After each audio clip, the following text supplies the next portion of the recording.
ஒரு காஃபி ஷாப்பில் நம்ம இருக்கோம். இங்கே பார்த்தீங்கன்னா பேக்ரவுண்ட் மியூசிக், ஸ்டாஃப் ஒர்க் பண்ணுறது, ஜனங்க பேசுறது இதெல்லாம் இருக்குது. இருந்தாலும் என்னுடைய சத்தம் உங்களுக்கு ரொம்ப தெளிவாக வருது. ஏன்னா நான் ஒரு மைக்ரோஃபோன் அணிந்திருக்கிறேன். இந்த மைக்ரோஃபோன் என்னுடைய வாய்ஸை மட்டும் எடுத்து கொடுக்க டிசைன் பண்ணப்பட்டிருக்கிறது. என்வாயன்மெண்ட், சுற்றி உள்ள நாய்ஸ், பேக்ரவுண்ட் நாய்ஸை சப்டியூ பண்ணி என் வாய்ஸை மட்டும் உங்களுக்கு கிளியராக கொடுக்கறதுக்காக டிசைன் பண்ணப்பட்டிருக்கிறது.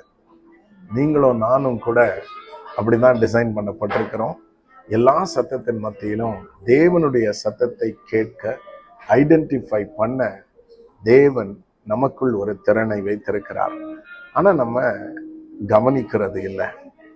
நம்மை சுற்றிலும் நாய்ஸஸ், இந்த உலகம் ரொம்ப பிஸியா இருக்குது. நம்ம கவனம் அதன் மேல போகும் பொழுது நம்ம தேவனுடைய சத்தத்தை கேட்க மிஸ் பண்ணிடுறோம். அதனால தேவனுடைய சத்தத்தை கேட்க வேண்டும்.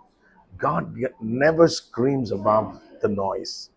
தேவன் இந்த சத்தத்திற்கு மேலாக அவர் அலறுகிறது கிடையாது. அவருடைய சத்தம் மென்மையான சத்தம். God always speaks in a still small voice.